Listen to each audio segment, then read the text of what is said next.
আসসালামু আলাইকুম, সবাই কেমন আছেন? আলহামদুলিল্লাহ আমরা ভালো আছি। তো প্রতিদিন বাসায় ইফতারি করি, আজকে একটু ভাবলাম যে আজকে একটু ব্যতিক্রম ইফতার করি, আজকে খোলা মাঠে ইফতারি করতে।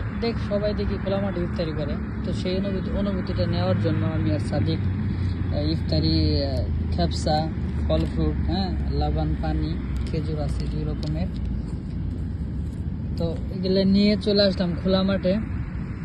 খুবই আসলে সত্যি খুবই ভালো লাগতেছে, ঠিক আছে। তো ওই দেখেন আমাদের সাথে আরেকজন মেহমান আছে, দেখছেন? ঠিক আছে, ও আছে আমাদের সাথে ইফতারি করবে আজকে। তো কেমন লাগতেছে, অনুভূতি কেমন?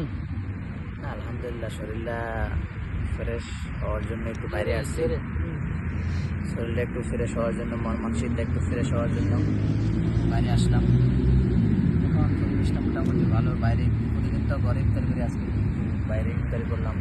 দেখি একটু শরীরটা ভালো হয় কিনা, মনটা ভালো হয় কিনা, এই উদ্দেশ্যে আসা। ভালোই লাগতেছে মোটামুটি। ঠিক আছে, অনুভূতি আজকে একের ঠিক আছে। তো যাক, ইফতারের সময় হয়ে গেছে, আর মাত্র 2-1 মিনিট আছে, আমরা দোয়া দরুদ করবো। আপনারা সবাই ভালো থাকেন আর আমাদের জন্য দোয়া খায়ের করেন, ঠিক আছে। উপরের দিকেও তাকাই মাঝে মধ্যে, কোন দিনে কি আয় পরে, ওই দেখেন পাখি কি সুন্দর, ঠিক আছে। আল্লাহ হাফেজ।